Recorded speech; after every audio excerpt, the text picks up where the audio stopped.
gare routière de l'information Saint-Élie-Gator. La gare routière de l'information. Très heureux de vous retrouver. Avec toutes ces équipes se retrouvent en plateau. Je poserai la question à mes confrères en studio. Décryptage, analyse. Ça va être pire demain. Débat. L'ascension est méritée. Ce qui reste pour un pays, pour un peuple, c'est son histoire. Sont au rendez-vous de l'actualité, de la cité. La gare routière de l'information, c'est du lundi au vendredi de 11h à 12h30. À très bientôt, au revoir. Taxi FM, votre radio d'opinion. Émission politique, sportive et culturelle, en direct.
Madame, Monsieur, bonjour. Aujourd'hui, 4 avril, devrait démarrer la campagne électorale pour les législatives et les régionales initialement prévues le 20 avril 2024.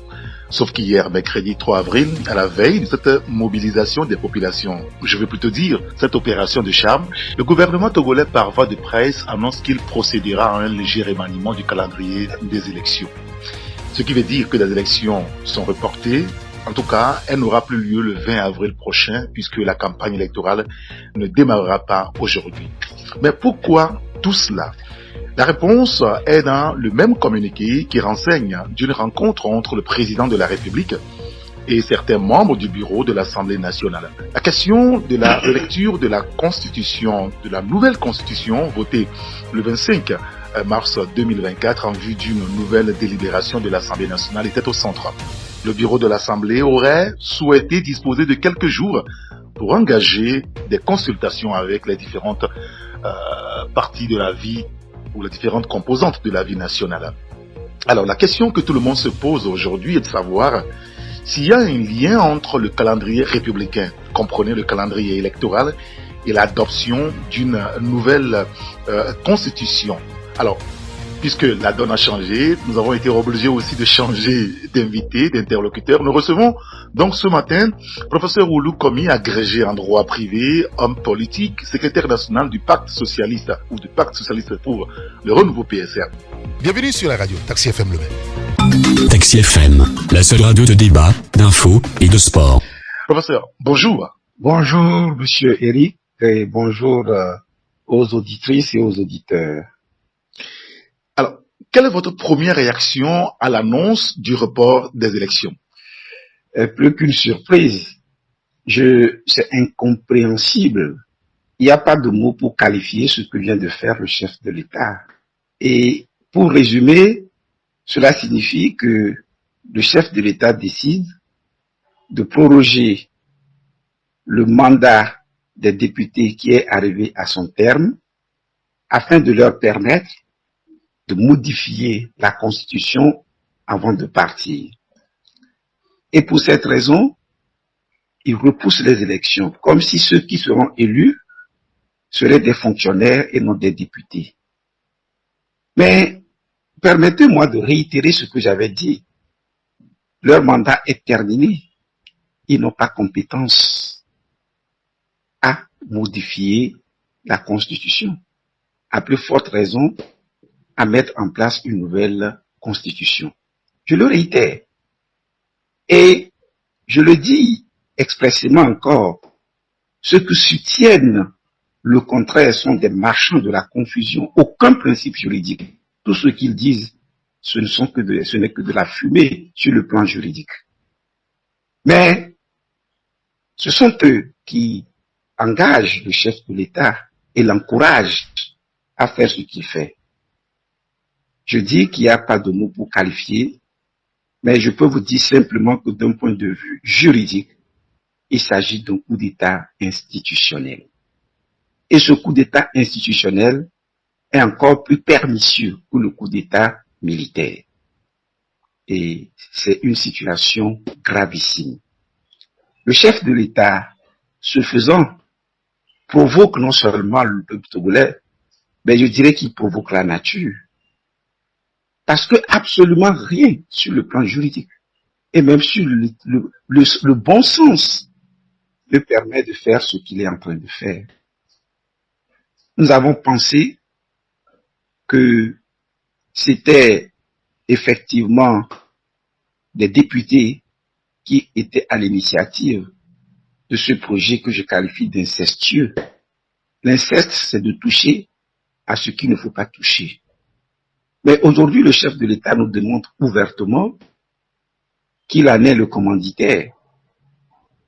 Et je reviens pour lui parler directement. Oui, mais il y a aucune preuve tangible aujourd'hui qui montre que c'est le président de la République qui est à l'initiative de cette proposition des députés. S'il n'était pas à l'initiative, il s'en est entièrement approprié. Sinon, il ne peut pas se permettre de repousser les élections pour permettre à une assemblée dont le mandat est arrivé à son terme de réviser la Constitution, bien de mettre en place une nouvelle Constitution avant de partir. Le bon sens aurait voulu qu'il dise, écoutez, étant donné que nous sommes donc à la veille des élections, le travail sera poursuivi par les nouveaux députés qui représenteront la légitimité actuelle. Parce que la légitimité des députés est terminée, parce que leur mandat est terminé. Regardez, je le dis, je le répète, à supposer que ce soit le chef de l'État qui ait prononcé la dissolution du Parlement et que ce Parlement dise « Je vais modifier la Constitution avant de partir ». Excellence, Monsieur le Président, dites-nous si vous pourriez une seule seconde tolérer une telle situation. Si vous ne pourriez pas le tolérer et que vous faites ce que vous êtes en train de faire, vous péchez contre votre conscience. Oui, vous péchez contre vous-même. À supposer que ce soit vous qui avez prononcé la dissolution, l'article 52 met les deux situations ensemble. La modification est plutôt la fin du mandat et la dissolution.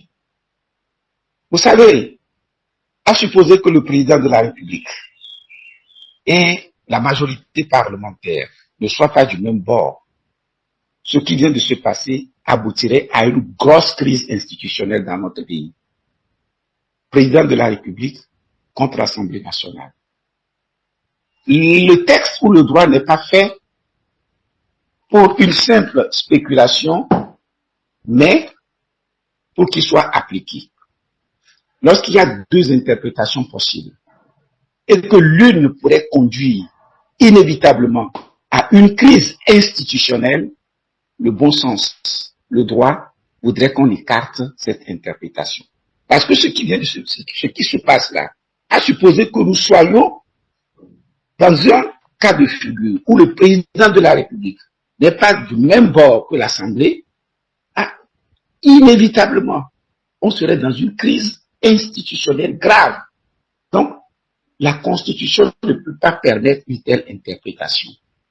Le bon sens ne peut pas permettre une telle interprétation. J'ai été long, mais il le fallait pour expliquer au peuple togolais que ce qui se fait n'est conforme ni au bon sens, ni au droit, et que ceux qui s'évertuent, qu'ils soient togolais ou étrangers, à engager le chef de l'État dans cette voie et à l'encourager, sont en train de détruire le peuple togolais. Je suis malheureux de savoir que mes collègues juristes, professeurs d'université, sont dans cette démarche.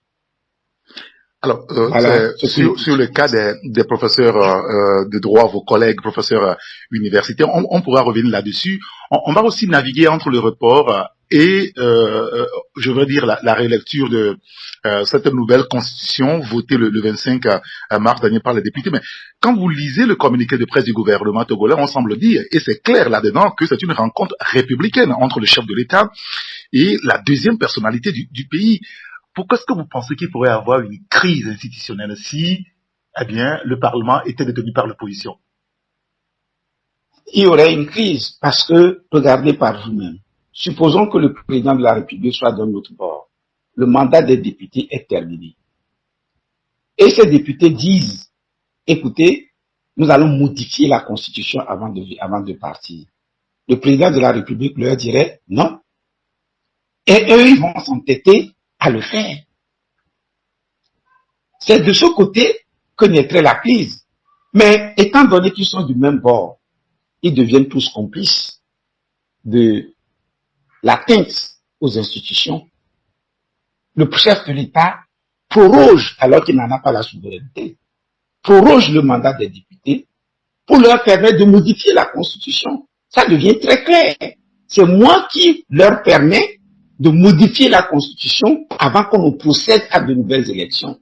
Ceux qui seront élus seront-ils des bêtes? Ce ne seraient pas des députés à l'Assemblée nationale. Regardez, sur le plan historique, il y a eu une loi en France, la loi du 9 avril 1898, qui a pris 20 ans de préparation. C'est-à-dire que la loi a commencé sous une législature, elle n'a pas pu aboutir, les députés sont partis, les nouveaux députés élus en ont débattu, et c'est près de 20 ans après que cette loi a été adoptée.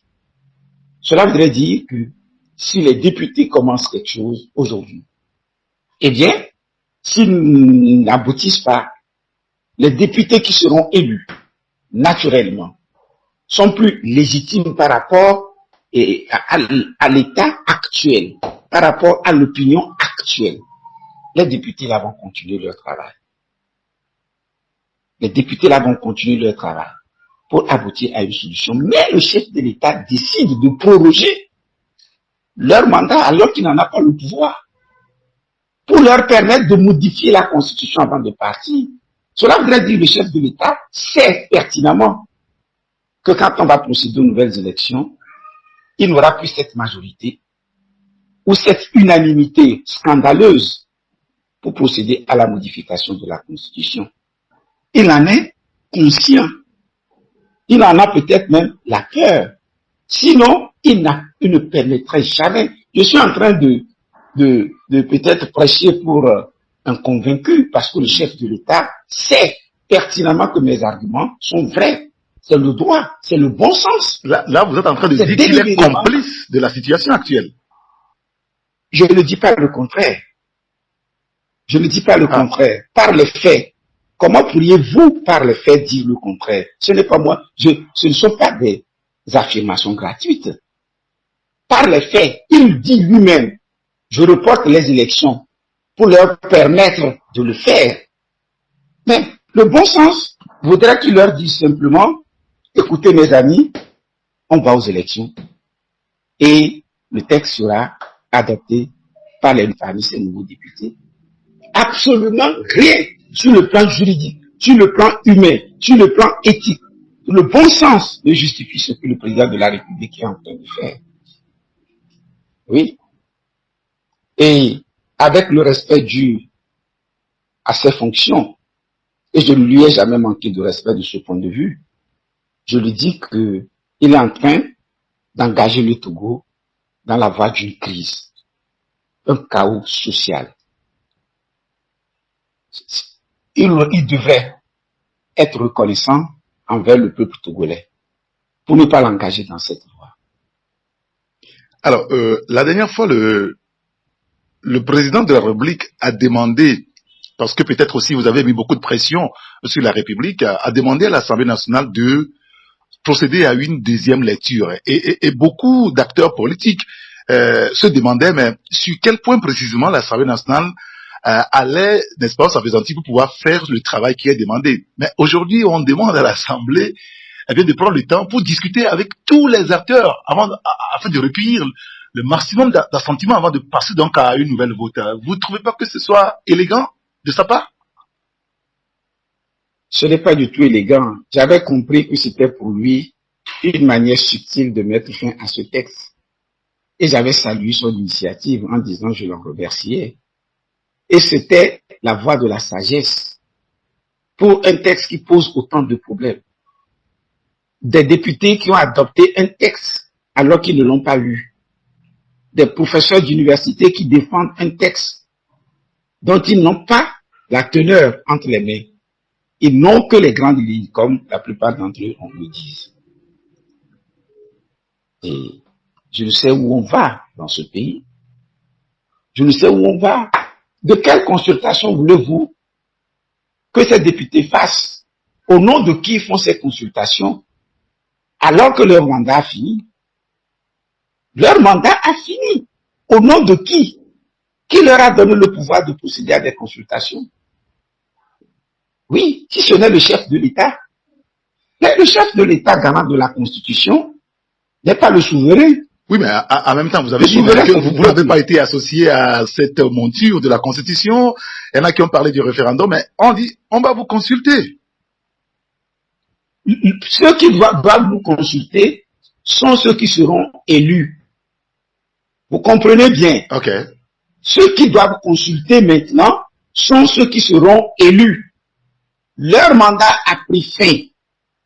Le chef de l'État repousse ou bien leur donne un nouveau mandat pour leur permettre de consulter. Consulter qui et pourquoi? Pour pouvoir consulter, il faut avoir un mandat. Leur mandat a pris fin. Oui. Pour pouvoir consulter, il faut avoir un mandat. Ils n'ont pas le mandat du peuple pour consulter. Et je vous dis, les élections auront lieu le 20. Et l'Assemblée nationale devait se réunir, bon, après les résultats, certainement, le premier mardi suivant.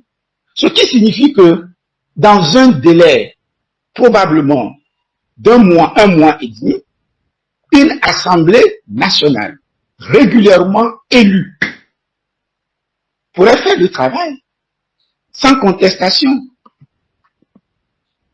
Oui. Et dans ces conditions, dites-moi un seul instant, qu'est-ce qui pourrait justifier que le chef de l'État dise « Je leur laisse le temps de faire les concertations ». Et le ministre Barra lui dit, pour ceux qui le veulent, parce qu'ils savent que c'est une provocation, pour ceux qui le veulent, et qui n'est pas normal qu'on accepte une telle démarche. Et ceux qui sont dans l'entourage du chef de l'État, ces conseillers, qui ne peuvent pas lui dire la vérité, qui n'osent pas lui dire que, Excellence, Monsieur le Président, ça là, ce n'est pas bon, sont tous comptables de ce qui se passera dans ce pays et devant l'histoire. Oui, ils seront comptables de ce qui se passera devant l'histoire. Bon, ça ressemblera presque à des menaces. Professeur Olo, ça ressemble à des menaces. Quand vous dites qu'ils seront responsables devant l'histoire, ça ressemble presque à des menaces. Être responsable devant l'histoire, l'histoire retiendra quel a été leur apport, leur contribution dans la crise togolaise. Oui. Quand je dis comptable, devant l'histoire, ce n'est pas une menace. Je ne suis pas l'histoire. L'histoire se fera. L'histoire se fera de façon inévitable. L'histoire se fera. Des gens ont pu faire des choses il y a 100 ans. Les dossiers sont en train de sortir aujourd'hui. Oui. Même si c'est après nous, même si c'est après eux, l'histoire retiendra ce qu'ils ont fait. Alors, que va-t-il se passer maintenant? Le scrutin est reporté à une date ultérieure et on demande à l'Assemblée de procéder à des consultations larges afin d'améliorer les tests pour un éventuel vote. L'Assemblée n'a pas ce mandat. Le chef d'État de l'État n'est pas le souverain. Le souverain, c'est le peuple. Le chef de l'État n'est pas le souverain. Le souverain, c'est le peuple. C'est à lui on a donné Cette le mandat consultation en 2020. n'a pas d'objet. Pardon? C'est à lui on a donné le mandat en 2020 quand même. Hein? Son mandat ne lui permet pas de proroger le mandat de l'Assemblée nationale. Il n'en a pas le pouvoir. Il n'en a pas le pouvoir. Le pouvoir qu'il a, c'est de garantir l'exécution de la Constitution. Ce n'est pas de violer la Constitution à son gré. Le chef de l'État n'a pas le pouvoir de modifier et de conférer des pouvoirs que la Constitution ne confère pas.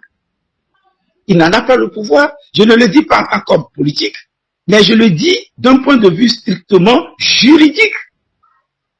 C'est contre nature ce que le chef de l'État est en train de faire. C'est contre nature. Oui, ce n'est pas normal. Je suis en train de parler du droit. Il ne peut pas dire, c'est en d'autres termes, si vous voulez, de façon simplifiée, c'est qu'il dit, je proroge leur mandat pour leur permettre de modifier la Constitution avant de partir. Mais on va procéder aux élections bientôt. Leur mandat est fini, c'est fini. Excellence, Monsieur le Président de la République, arrêtez ce que vous faites, ce n'est pas normal. Alors, professeur Oulou, là, depuis hier, d'ailleurs ce matin, vous devrez être en campagne, il n'y aura pas de campagne, donc théoriquement, il n'y aura pas de scrutin le 20 avril. Vous faites partie d'une coalition aujourd'hui qui est vent debout contre donc cette nouvelle constitution. Qu'est-ce que vous allez faire? Qu'est-ce que, s'il vous plaît, repliez la question. Oui, qu'est-ce que vous allez faire maintenant? Le scrutin n'aura pas lieu le 20. De toute façon, oui. Qu'est-ce que vous allez faire? Je crois que ce n'est pas nous. C'est tout le peuple togolais. Nous comptons résister avec les moyens légaux. Nous ne sommes pas encore retrouvés, on va se retrouver. Résister avec les moyens légaux. Et parmi ces moyens légaux, il y a la liberté de manifestation. Et toute autorité civile ou militaire qui s'attaquerait à nous dans l'exercice de nos droits fondamentaux sera aussi complice. Je dis toute autorité civile et militaire qui nous empêcherait de manifester, puisque le droit de manifester est un droit constitutionnel. Tous ceux qui le font se rendent complices de la violation de notre Constitution et portent atteinte à nos droits fondamentaux. Et la Constitution dit clairement, lorsqu'on donne des instructions, y compris aux militaires et à tout citoyen, de porter atteinte aux droits fondamentaux d'un citoyen, il a le droit et le devoir de s'y opposer, de refuser. Ce n'est pas moi qui le dis, c'est la Constitution togolaise qui le dit. Je parle à nos militaires, à nos policiers, à nos gendarmes. Ceux qui ne le savent pas, qu'ils sachent que la liberté de manifester est un droit fondamental. Nous allons manifester dans le respect des lois. Et si dans ces manifestations, ils venaient à s'attaquer à nous, eh bien, c'est qu'ils violent la Constitution en portant atteinte à nos droits fondamentaux. Alors, vous nous dites que vous allez appeler les Togolais à des manifestations, c'est ça? Nous ne nous sommes pas encore retrouvés, mais je crois que si nous étions même dans un autre pays, probablement qu'on n'aurait même pas besoin de faire une réunion. Les citoyens se seraient mis en colère de façon spontanée. Nous ne sommes pas dans cette logique. Est-ce qu'il ne faut pas aller à la recherche de la paix, de l'apaisement politique aujourd'hui, clairement? Vous voyez, on ne réveille pas une personne qui ne dort pas. Quand une personne dort, on la réveille. Celui qui ne dort pas, on ne cherche pas à le réveiller. Le chef de l'État ne dort pas. Je suis convaincu qu'il a écouté tous les débats. Je suis convaincu qu'il sait lui-même que ce qu'il fait, ce n'est pas ce qu'il doit faire. Je suis convaincu qu'il a une finalité peut-être que nous ne connaissons pas. Oui, j'ai salué son action lorsqu'il a demandé une relecture. Je vous le dis en toute sincérité, j'ai pensé que c'était une voie peut-être sage de sortir de cette crise en attendant une nouvelle assemblée. Parce que je disais, même si le texte était déféré à la Cour constitutionnelle, je ne sais pas ce que la Cour dirait, mais si la Cour venait peut-être à déclarer la démarche inconstitutionnelle, ce qui serait aussi une surprise, vu comment cette Cour marche. Mais si elle venait à le faire, c'est qu'elle a désavoué peut-être dans une certaine mesure le Parlement. Mais pour éviter cela, laissons le temps au temps. On est à la veille des élections. J'ai dit, en demandant la relecture, c'était pour lui un moyen sage d'apaiser les tensions. Oui, mais et d'attendre. professeur Olo, honnêtement, comment peut-on être en train de battre campagne et demander aux députés, beaucoup d'entre eux demandent de suffrage, pour une réélecture pendant ce temps à l'Assemblée nationale? Il va falloir mettre en pause un des éléments. Ce qui se passe. Je dis que ce qui se passe dépasse véritablement tout entendement. Il n'y a qu'au Togo qu'on puisse assister à cela. La décision du chef de l'État, je ne parviens pas à comprendre. Vous aurez souhaité qu'il arrête plutôt le processus au niveau de l'Assemblée nationale pour qu'on aille d'abord aux élections, c'est ça? Pardon? Vous aurez préféré qu'il arrête plutôt le processus devant aboutir à améliorer la Constitution plutôt que d'aller aux élections? Je ne veux pas qu'il arrête le processus est déjà arrêté en demandant la relecture, alors que la campagne a commencé. Mais on continue simplement. Maintenant, en reportant les élections, c'est lui qui relance la procédure. C'est pour cela que je dis qu'il est maintenant, il s'approprie totalement le projet. Il s'approprie totalement le projet. Oui. Et c'est de là que je dis que, en définitive, c'est lui l'initiateur du projet. C'est ce qui m'amène à le dire. Parce que, en envoyant pour l'élection, alors que la campagne a commencé, eh bien, c'est que le processus s'est arrêté. Et ça me paraît logique, normal. Et c'est pour cela que je l'ai remercié pour ce qu'il a fait. Oui. Alors, je l'ai remercié pour ce qu'il a fait. Peut-être qu'il a été trop naïf. Oui.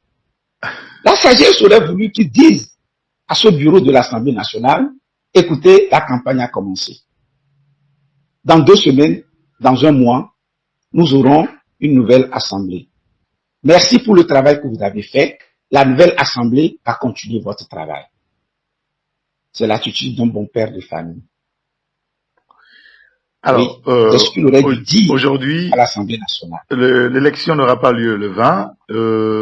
Et pourtant, vous vous êtes préparé pour démarrer la campagne aujourd'hui.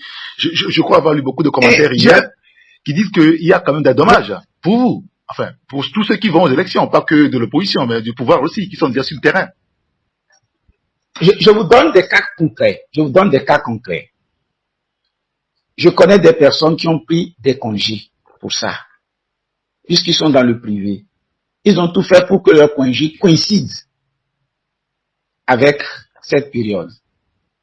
Que vont-ils faire aujourd'hui? Nous avons fait des réservations pour des affiches, des panneaux publicitaires. Et nous avons payé pour une certaine période. Parce que nous avons payé, ces institutions, ou bien plutôt ces sociétés, n'ont pas accepté d'autres clients. Et qu'est-ce que ferons-nous? Nous avons payé, c'est un contrat qui a été signé. Que ferons-nous? Ces dommages sont énormes. Avec le peu de moyens, sachant que certains d'entre nous ont même emprunté des sous. Ce n'est pas normal. Ce n'est pas normal. Mais que le chef de l'État se ressaisisse, ce n'est pas normal. Et je demande à son entourage de le dire ouvertement. Ceux d'entre vous qui ne veulent pas le lui dire, quittez, désolidarisez-vous de ce qui se passe. Non, vous êtes sérieux là? Prenez position. Oui. Sinon, ils conduisent le Togo dans le chaos et dans un chaos. J'en profite pour dire à toutes les voix autorisées dans ce pays de prendre position ouvertement. Parfois, un silence est complice. Nous avons de très grands juristes également qui peuvent prendre position ouvertement sur cette question pour dire à ces juristes que ce n'est pas le droit. Oui, mais prendre position, professeur Olu. Ce n'est pas le droit que nous enseignons à nos étudiants. Oui, prendre position. Il m'arrive de me demander. Excusez-moi. Pardon? Prendre position voudra dire que on supporte ce que vous dites contre le pouvoir, c'est ça? Ce n'est pas de supporter ce que je dis, de supporter le droit. Ok. De supporter le droit. Et selon le droit constitutionnel qu'ils enseignent eux-mêmes, ils le savent. Quand on veut mettre en jeu, conformément à notre constitution, une nouvelle constitution, ce serait le Parlement. Et qu'un Parlement, que ce serait plutôt un référendum. Ce serait un référendum. Et que, lorsque le mandat est fini, on est en place pour des besoins d'urgence. On est en place pour que l'État ne cesse pas de fonctionner dans des situations de force majeure. C'est ça. Et je reviens, je réaffirme ce que j'ai dit. La loi cesse là où cesse sa raison d'être. Et l'article 59 est clair également sur le sujet. J'ai entendu des collègues parler de l'intérim. Moi, je n'ai jamais parlé de l'intérim. Je ne vais pas sur ce terrain. Je ne vais pas sur ce terrain. Les articles 52 et 59 sont suffisamment clairs sur cette question. Pour qu'il n'y ait pas de débat. Pour qu'il n'y ait pas de débat. Et je suis profondément déçu. Profondément déçu. Véritablement. Et quand vous parlez tout à l'heure, en début de notre entretien, vous parlez de marchands de la confusion. À qui faites-vous allusion concrètement? Mais ceux qui inventent des arguments, des théories pour pouvoir soutenir l'insoutenable. Oui. J'ai parlé des règles d'interprétation qui contestent les règles d'interprétation évoquées. Oui. Chaque article a sa responsabilité et il y a l'analogie qu'on peut faire. Quand on te donne un pouvoir et que ce pouvoir finit, qu'est-ce qu'on fait? Le pouvoir est fini. Mais tu peux faire face à des situations d'urgence. Imaginez qu'un président de la République, dont le mandat est fini, se mette encore à faire un certain nombre de choses. Oui, ici, nous l'avons dit, il y a une raison pour laquelle l'article 52, dernier alinéa, existe.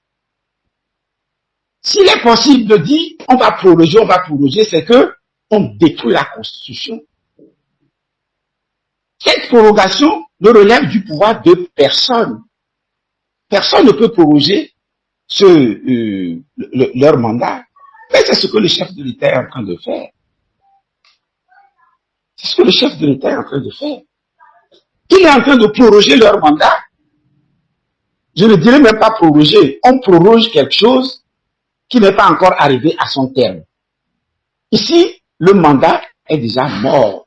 La prorogation d'un contrat, c'est un contrat qui n'est pas encore arrivé à son terme. Ici, le contrat est arrivé à son terme, ou le mandat est arrivé à son terme. Le mandat a pris fin. Il est mort. Ils sont en place pour les besoins d'urgence. Oui. En droit, le recours à l'analogie permet de comprendre les situations. Et je le dis juridiquement, sauf à vendre sa conscience sur le plan juridique, à faire fi des principes juridiques, on ne peut pas soutenir ceux qui sont en train de soutenir. Et je suis convaincu au fond de moi-même qu'ils ne sont pas aussi juridiquement mauvais pour penser que ce qu'ils disent est vrai. Je sais qu'au fond d'eux-mêmes, ils savent que ce qu'ils disent, ce qu'ils font est juridiquement erroné. Ils ne sont pas si mauvais pour penser que ce qu'ils font est conforme au droit. Non. Ils le font en connaissance de cause. Alors, professeur Oulou, vous aurez aimé dans tout ce débat-là écouter aussi la version de la Cour constitutionnelle des messieurs et dames qui sont de ce côté-là? Ben écoutez, J'avais dit il y a quelques jours que dans un état normal, je n'aurais aucune crainte. J'attendrai que la Cour constitutionnelle invalide simplement ce qu'ils sont en train de faire. Mais dites-moi dans le contexte togolais, que voulez-vous que j'attende de la Cour constitutionnelle? Dans le contexte togolais, que voulez-vous que j'attende de la Cour constitutionnelle? Mais si la Cour constitutionnelle intervenait et venait à déclarer ça inconstitutionnel, et j'avoue que ce serait pour moi une grande surprise. La plus grande surprise peut-être même de la vie. Mais je leur dirai merci d'avoir sauvé le peuple togolais du chaos. Oui. Je leur dirai merci d'avoir sauvé le peuple togolais du chaos. Oui. Alors, peut-être on va conclure cet entretien. Professeur Wolu, peut-être un message ce matin. Vous êtes déçu de la situation actuelle, c'est ça? Profondément déçu. Et c'est peut-être de l'euphémisme. C'est révoltant, c'est ce qu'il faut dire aussi. C'est très révoltant. Et je dis aux assemblées, aux députés à l'Assemblée nationale, votre responsabilité se trouve engagée devant l'histoire. Ne faites pas ce qui n'est pas bon. Si vous ne le saviez pas, avec tous ces débats qui se sont produits sur cette question, vous savez aujourd'hui que ce que vous faites n'est pas normal. Le peuple togolais vous regarde. Vos enfants vous regardent. Certains sont peut-être aujourd'hui tout petits, mais l'heure viendra où ils vont consulter les réseaux sociaux, vont consulter Internet, vont consulter les archives et vous demanderont, papa, en cette année-là, tu étais député à l'Assemblée nationale. Qu'as-tu fait? As-tu voté en faveur de ce texte? Eh bien, leurs enfants leur poseront cette question. Ou encore ceux d'entre eux qui, à 90 ans, à 95 ans, au soir de leur vie, seront couchés dans leur lit, en train de passer en revue tout ce qu'ils ont fait dans leur vie. Et leur conscience leur demandera, pourquoi avais-je voté? Et quelles en sont les conséquences? Ce sera un moment où nous ne pourrons plus rien faire. Ce qu'ils peuvent faire, c'est aujourd'hui. Ce qu'ils peuvent faire, c'est aujourd'hui. S'ils ne le font pas aujourd'hui, ce serait pour eux définitivement trop tard. Et à 100 ans, couchés, au moment où vont venir la mort, ils se poseront des questions. Ce serait trop tard. Et en vous écoutant, on comprend aisément que vous ne participerez pas donc aux éventuelles consultations que programme donc l'Assemblée nationale. Et si jamais cette consultation ait lieu véritablement et que le texte est proposé au référendum, est-ce que vous n'aurez pas perdu et regretté pour n'avoir pas participé donc à ce débat-là? La politique de la chaise vide. Je n'ai aucun pouvoir. Je n'ai pas dit que nous irons ou nous n'irons pas. Je n'en sais rien. Je sais que leur procédure est contraire à la Constitution. C'est tout ce que je sais. Leur procédure est contraire à la Constitution. Je n'ai aucun moyen personnellement pour les empêcher de faire ce qu'ils veulent faire. Mais si j'ai l'occasion de les rencontrer, si je devais les rencontrer, c'est pour leur dire, chers compatriotes, votre mandat est terminé. Soyez conséquents. Mettez fin à ce projet. Ne soyez pas à l'origine des malheurs du peuple. On va procéder à de nouvelles élections. Peut-être que vous aurez encore votre majorité. Si vous n'avez pas cette majorité, vous pourrez réintroduire votre projet. On va débattre ensemble de ce projet. On va mettre en relief les avantages, les inconvénients du projet. Et si les avantages l'emportent sur les inconvénients, ensemble, nous allons nous entendre, on va voter cela. Et ce serait soumis au référendum. Ensemble, nous pourrions en ce moment convaincre le peuple du Togolais de la pertinence de ces changements. Nous pourrions le faire. Mais il faut que ça se fasse dans la légalité, dans le respect de notre constitution, dans le respect de la souveraineté du peuple. Si on doit le changer, on va discuter ensemble. Et le moment venu, eh bien, cela peut être soumis à un référendum. Mais la situation actuelle, quand tout cela se fait, et je vous assure que ça ne correspond en rien si ce n'est qu'un coup d'État institutionnel. Le constitutionnel, oui. Très bien. Professeur Olu, merci beaucoup pour votre disponibilité. Je vous en prie, c'est moi qui vous remercie. Et j'appelle le peuple togolais à faire preuve de courage. C'est compliqué, c'est difficile, mais nous ne devons pas désespérer. Très bien. Merci à vous aussi pour votre disponibilité. Je rappelle aux auditeurs que notre invité était professeur Olu, commis agrégé en droit privé, en politique, secrétaire national du Parti socialiste pour le renouveau PSR. Merci à vous de nous avoir suivis sur la radio. Bonne journée. Au revoir.